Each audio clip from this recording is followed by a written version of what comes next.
بسم اللہ الرحمن الرحیم۔ کسی نے پوچھا کہ یہ بیان کیجیے کہ تکافل کیا ہے، اس میں اور انشورنس میں بنیادی طور پر کیا فرق ہے، جس کی بنا پر انشورنس کو ناجائز قرار دیا گیا، نیز تکافل کے کام کا طریقہ کار کیا ہے، کیا یہ اسلامی شرعی اصولوں کے مطابق ہے یا نہیں۔ یہ بھی بتائیے کہ آپ کو حاصل تمام معلومات کی روشنی میں کیا داؤد فیملی تکافل کے ساتھ تکافل کا معاملہ کیا جا سکتا ہے، اور یہ بھی بیان کیجیے کہ اس سے حاصل ہونے والی رقم سے حج یا عمرہ بھی کیا جا سکتا ہے یا نہیں۔ جواب سماعت فرمائیے۔ تکافل کا نظریہ اسلام کے عاقلہ کے نظریے سے ماخوذ ہے۔ یہ نظریہ اسلام سے پہلے عرب کے قبائلی نظام پر قائم معاشرے میں موجود تھا، اور اسلام نے اسے جاری رکھا۔ وہ یہ کہ اگر کسی قبیلے کا کوئی فرد کسی دوسرے قبیلے کے فرد کو خطاً قتل کر دیتا تو اس قتل خطا کی دیت قاتل کے قبیلے کے عصبہ وارثوں پر عائد ہوتی۔ تنویر الابصار ما در مختار، اس میں ہے کہ معقل یعنی معقولہ یہ کی جمع ہے، اور یہ دیت جسے بلڈ منی کے معنی میں لیا جاتا ہے اور اسے عقل کہا جاتا ہے، کیونکہ یہ خون ریزی کو روکتی ہے، اور عقل بھی اسی معنی میں ہے،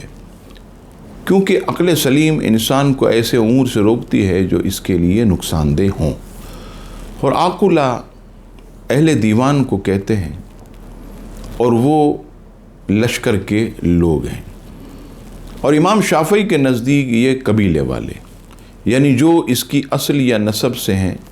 تو اس پر قتل کے نتیجے میں عائد ہونے والی پوری دیت یہ واجب ہوگی۔ اس کے بعد اس کی تفصیلی احکام بیان کیے گئے ہیں۔ اس کی شرح میں علامہ امام ابن عابدین شامی علیہ رحمت قوی لکھتے ہیں کہ اہل الدیوان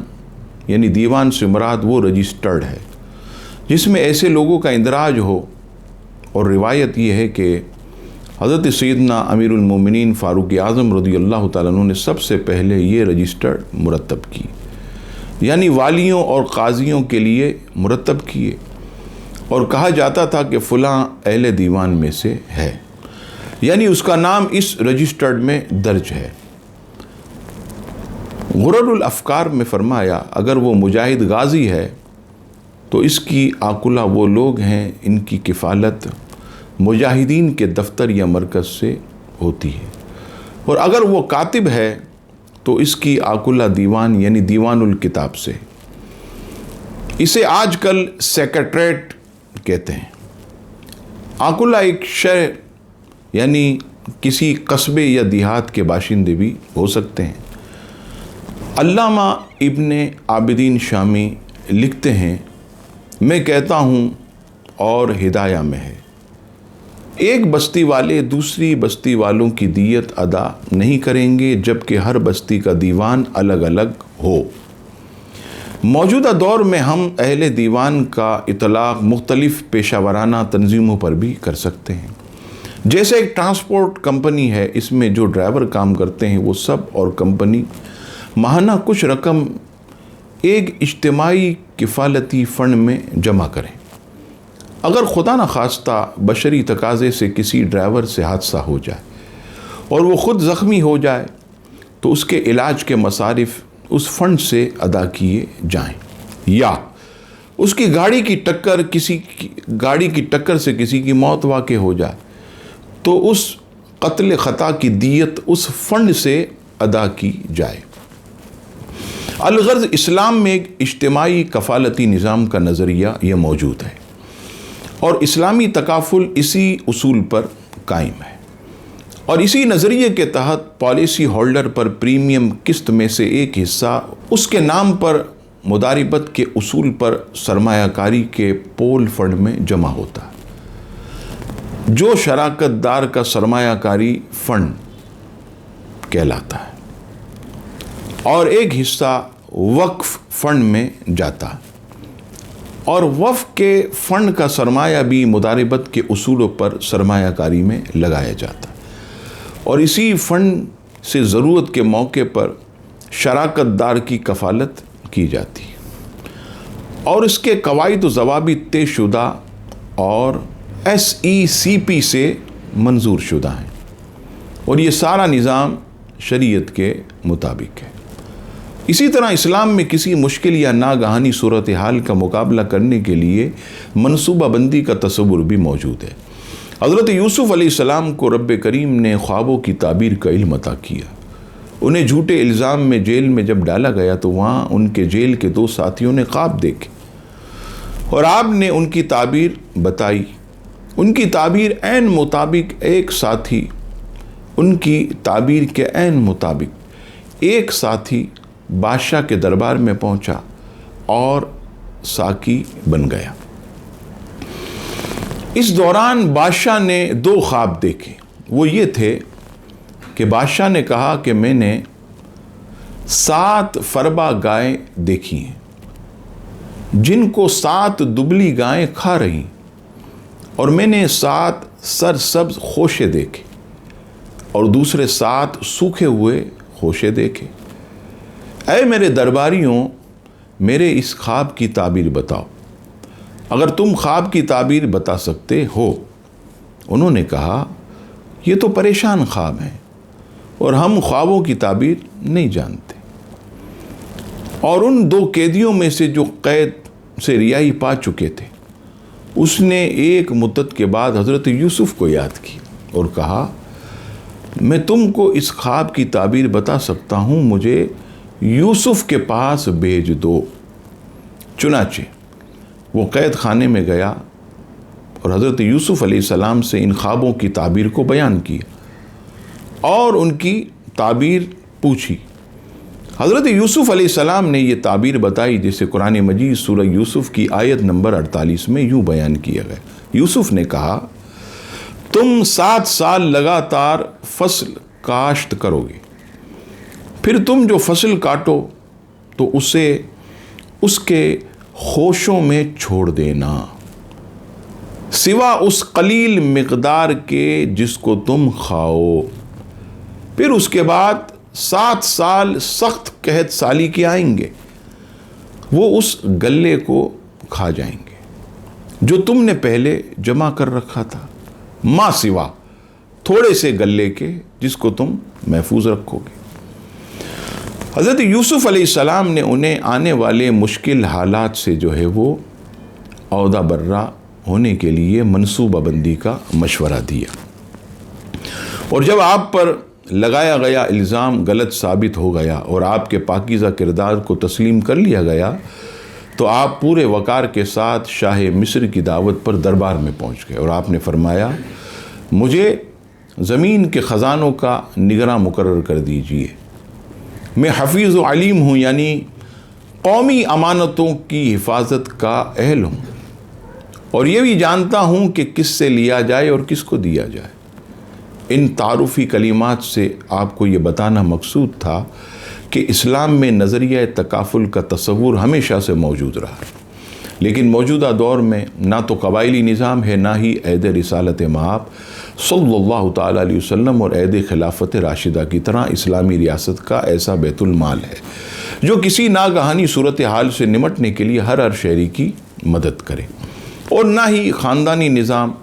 اس قدر مربوط اور منظم ہے کہ کسی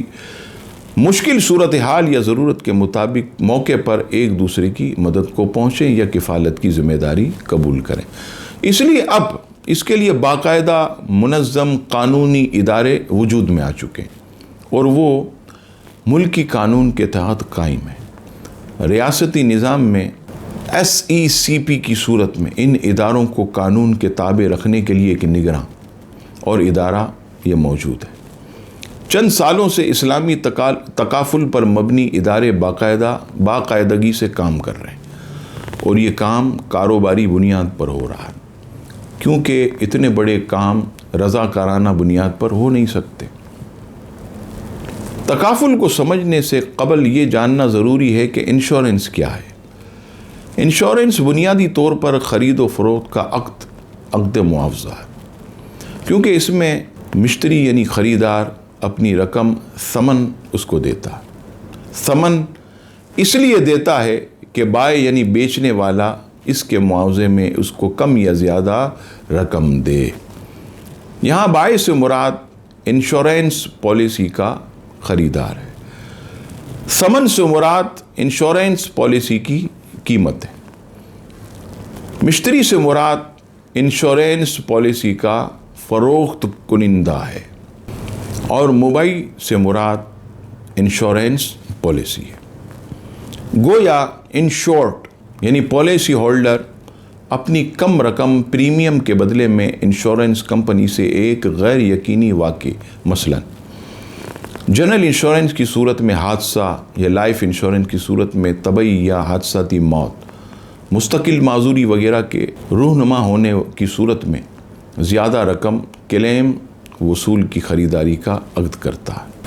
یا غیر یقینی واقعے کے رونما نہ ہونے کی صورت میں پریمیم سے دستبردار ہونے کا عقد کرتا ہے۔ ان تمام صورتوں میں کم رقم کے ذریعے زیادہ رقم خریدی جا رہی ہے، جو کہ سود ہے۔ نیز کلیم واقع ہونے کی صورت میں ادائیگی سے زیادہ رقم وصول ہو رہی، اور کلیم واقع نہ ہونے کی صورت میں اپنی رقم سے ہاتھ دھونا پڑ رہا، اور یہ صراحتاً جوا یعنی قمار ہے، جبکہ مذکورہ سبب جس کی وجہ سے زیادہ رقم کے ملنے یا اپنی رقم سے ہاتھ دھونے کا اندیشہ مکمل طور پر غیر یقینی ہے، اور یہ بات مسلم ہے کہ وہ جو غرر جو کسی خرید و فروخت کے معاہدے عقد معاوضہ میں واقع ہو وہ غرر فاحش ہے۔ اس بنا پر یہ عقد ناجائز قرار پاتا ہے۔ لہٰذا یہ کہا جا سکتا ہے کہ انشورنس دراصل ایک عقد معاوضہ، اور عقد معاوضہ کے لیے ضروری ہے کہ وہ غیر شرعی عناصر سے پاک ہو۔ لیکن جب انشورنس کے بنظر غائر جائزہ لیا جائے، معلوم ہوتا ہے کہ اس میں ربا، غرر اور اس کے ساتھ ساتھ جو ہے وہ قمار، ربیع الکالی بالکالی، مبیع اور ثمن وغیرہ دونوں کا ادار ہونا جیسے غیر شرعی عناصر اس میں پائے جاتے ہیں۔ اس بنا پر علماء کرام کی اکثریت نے انشورنس کو ناجائز قرار دیا ہے۔ اب آئیے بیمہ کے موجودہ نظام کے شرعی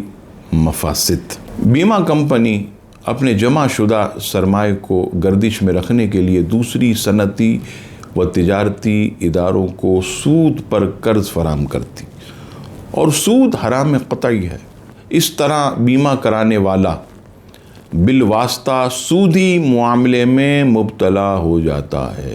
بیمہ کرانے والے کو اگر قرض لینا ہو تو بیمہ کمپنی اس کو بھی سود پر قرض دیتی ہے۔ بیمہ کرانے والا اگر 2 یا 3 قسطیں دینے کے بعد باقی اقساط ادا نہ کرے تو اس کی رقم اس کو واپس نہیں دی جاتی، جو کہ ظلم اور ناجائز عمل ہے۔ بیمہ کمپنی مدت پوری ہونے کے بعد بیمہ کرانے والے کو اس کی اصل رقم سود سمیت لوٹاتی ہے، اور سود لینا اور دینا دونوں حرام ہے۔ مدت پوری ہونے سے پہلے اگر کوئی شخص طبعی موت مر جائے یا کسی حادثے میں ہلاک ہو جائے تو اس کو پہلی صورت میں پوری مدت کی رقم اور دوسری صورت میں دگنی رقم دی جاتی۔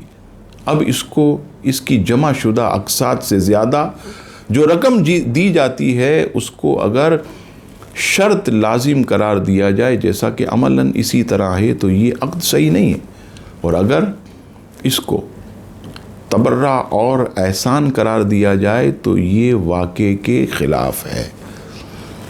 زندگی کا بیمہ کرانے والا اگر کسی وارث کے نام بیمہ کی رقم نامزد کر دیتا اور وہ رقم مرنے کے بعد اس وارث کو ملتی ہے، اور یہ نامزدگی وصیت ہے، اور اسلام میں وارث کے لیے وصیت کرنا جائز نہیں۔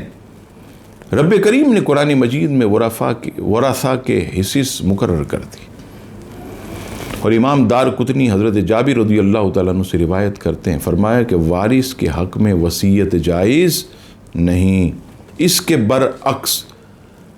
اسلامی تکافل میں نامزد شخص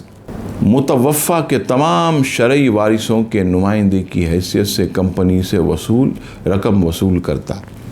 اور یہ اس کی شرعی، قانونی اور اخلاقی ذمہ داری ہوتی ہے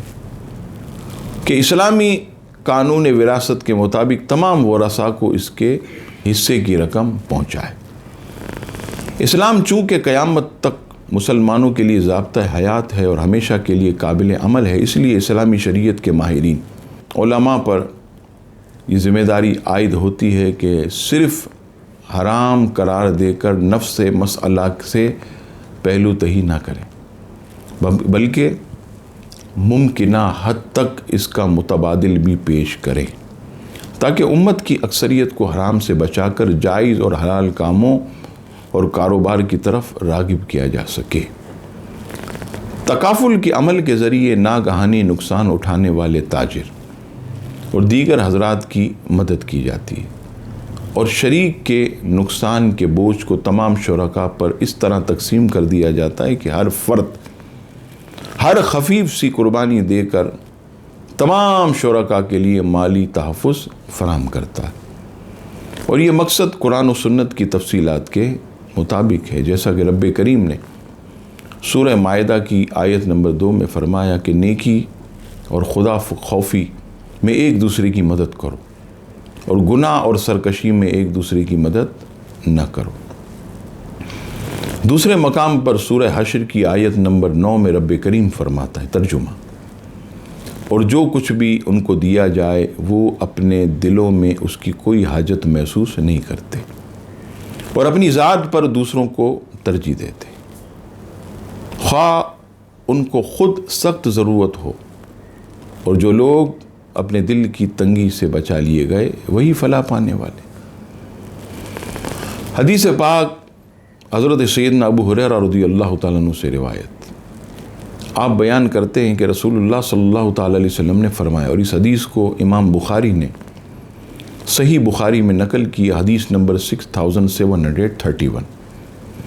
آپ علیہ السلام فرماتے کہ مسلمانوں پر ان کے نفوس سے زیادہ میرا حق ہے، سو جو شخص قرض چھوڑ کر مرا اور اس کو ادا کرنے کے لیے اس کے پاس مال نہیں تھا تو اس قرض کو ادا کرنا ہم یعنی اسلامی ریاست پر لازم ہے، اور جو شخص مال چھوڑ کر مرا وہ اس کے وارثوں کا ہے۔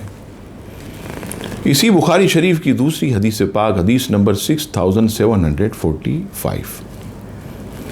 حضرت ابو ہریرہ رضی اللہ تعالیٰ عنہ بیان کرتے ہیں کہ رسول اللہ صلی اللہ علیہ وسلم نے ارشاد فرمایا کہ مسلمانوں پر ان کے نفوس سے زیادہ میرا حق ہے، سو جو شخص مال چھوڑ کر مرے گا وہ مال اس کے وارثوں میں تقسیم کیا جائے گا، اور جو شخص نادار یتیم بچے اور نقصان چھوڑ کر مرا تو اس کا ولی میں ہوں، اس کے لیے مجھے بلایا جائے۔ امام بخاری ایک طویل حدیث حضرت سعد بن ابی وقاص سے روایت کرتے ہیں، حدیث نمبر 2742 بخاری شریف۔ رسول اللہ صلی اللہ تعالیٰ علیہ وسلم نے حضرت سعد رضی اللہ تعالیٰ عنہ سے فرمایا کہ اگر تم نے اپنے ورثاء کو خوشحال چھوڑا تو یہ اس سے بہتر ہے کہ تم ان کو تنگ دست چھوڑو اور وہ لوگوں کے آگے ہاتھ پھیلاتے رہیں۔ اب آئیے تکافل کا جائزہ۔ اب جب کہ تکافل کو انشورنس کے متبادل کے طور پر پیش کیا گیا ہے تو ضروری ہے کہ سب سے پہلے اس کام کرنے کے طریقہ کار کو سمجھا جائے۔ تکافل کمپنی کے کام کرنے کا طریقہ کار حسب ذیل ہے۔ سب سے پہلے صاحبان یعنی شیئر ہولڈر شراکت داری کے حصولوں کے تحت ایک تکافل کمپنی قائم کرتے ہیں جس میں ہر وہ شخص ایک طے شدہ تناسب سے اپنا سرمایہ ملاتا ہے۔ اس سرمایہ کو پیڈ اپ کیپٹل یا ابتدائی رأس المال کہا جاتا ہے۔ اس کمپنی کے اصول و قواعد تحریر کیے جاتے ہیں اور اس کے کام کرنے کا طریقہ کار بھی طے کیا جاتا ہے۔ اور متعلقہ ادارے ASECP سے اس کو منظور بھی کروایا جاتا ہے تاکہ کمپنی قانونی طور پر وجود میں آ جائے۔ اس کمپنی کی حیثیت شخص معنوی یا شخص قانونی کی ہوتی ہے۔ ابتدائی راس المال سے جو فنڈ بنایا جاتا ہے اس کو SHF یعنی شیئر ہولڈرز فنڈ کہا جاتا ہے، اور اس کی ملکیت صاحبان حصص کے پاس ہی رہتی ہے۔ دوسری بات، اس کے بعد اسلامی فقہ، خصوصاً اسلامی فقہ مالی پر دسترس رکھنے والے کم از کم 3 علماء و اسکالر پر مشتمل ایک شرعیہ بورڈ قائم کیا جاتا ہے۔ یہ شرعیہ بورڈ کمپنی کے قیام سے لے کر ان کے تمام مالی معاملات کی انجام پذیری کے ہر مرحلے پر نہ صرف شرعی رہنمائی فرماتا ہے بلکہ اس کے تمام معاملات کی باقاعدگی نگرانی بھی کرتا رہتا ہے تاکہ غیر شرعی امور سے اجتناب کیا جا سکے۔ اچھا، تیسری بات، شرعیہ بورڈ وقف کے اصولوں یعنی شرعی اصولوں کے تحت ایک دستاویز تیار کرتا جس میں واقف، متوفی جو انتقال کر گئے، موقوف علیہم، مال موقوف، مصارف وقف، آمدن وقف وغیرہ سے متعلق قواعد و ضوابط تیار کیے جاتے ہیں۔ یہ سب اہم دستاویز ہوتی ہیں اور یہی وہ بنیادی دستاویز ہیں جو تکافل کو انشورنس سے نہ صرف ممتاز کرتی ہیں بلکہ اس کے طریقہ کار کو اسلامی شرعی اصولوں سے بھی ہم آہنگ کرتی ہیں۔ انشورنس اور تکافل کمپنی میں یہی سب سے بڑا فرق ہے کہ انشورنس کمپنی میں حاصل ہونے والا پریمیم براہ راست انشورنس کمپنی کی ملکیت میں چلا جاتا ہے، جس کی وجہ سے یہ عقد معاوضہ بن جاتا ہے، اور چونکہ انشورنس میں عقد معاوضہ کی شرائط کا خیال نہیں رکھا جاتا، اس کی وجہ سے اس میں شرعی خرابیاں پیدا ہوتی ہیں جو اس عقد انشورنس کو ناجائز کر دیتی۔ اس بنا پر اسلام میں انشورنس کو ناجائز قرار دیا گیا اور تکافل کو اس کے متبادل کے طور پر پیش کیا گیا۔ اختصار کے ساتھ بیان کیے گئے امور سے معلوم ہوتا ہے کہ انشورنس کا عقد چونکہ غیر شرعی عناصر کی وجہ سے ناجائز ہے، لہٰذا اس سے اجتناب ضروری ہے، جبکہ تکافل شرعی طریقہ کار کی وجہ سے جائز ہے، لہٰذا اس میں شمولیت بھی جائز ہے۔ ہم نے داؤد فیملی تکافل لمیٹڈ کے نظام اور طریقہ کار کا مطالعہ کیا، اور یہاں ہم نے اس سے مراد ہمارے علماء اور مفتیان کرام فرماتے ہیں کہ ہم نے داؤد فیملی تکافل لمیٹڈ کے نظام اور طریقہ کار کا مطالعہ کیا اور اسے خلاف شرع امور سے مبرہ پایا۔ اسی طرح اس کی مصنوعات کا بھی ہم نے جائزہ لیا اور انہیں شریعت کے مطابق پایا، اور جید مفتیان کرام پر مشتمل اس شرعیہ بورڈ اس کے جملہ امور کی نگرانی بھی کر رہا ہے، اور یہ ادارہ اس امر کا پابند ہے کہ تمام مصنوعات اور مالی معاملات کا شرعیہ بورڈ سے توثیق کرائے۔ لہٰذا ہم قرار دیتے ہیں کہ داؤد فیملی تکافل کی پالیسی لینا یہ جائز ہے، اور اس سے حاصل ہونے والی آمدنی حلال اور جائز ہے، جس سے تمام شرعی امور بشمول حج و عمرہ بھی ادا کیا جا سکتا ہے۔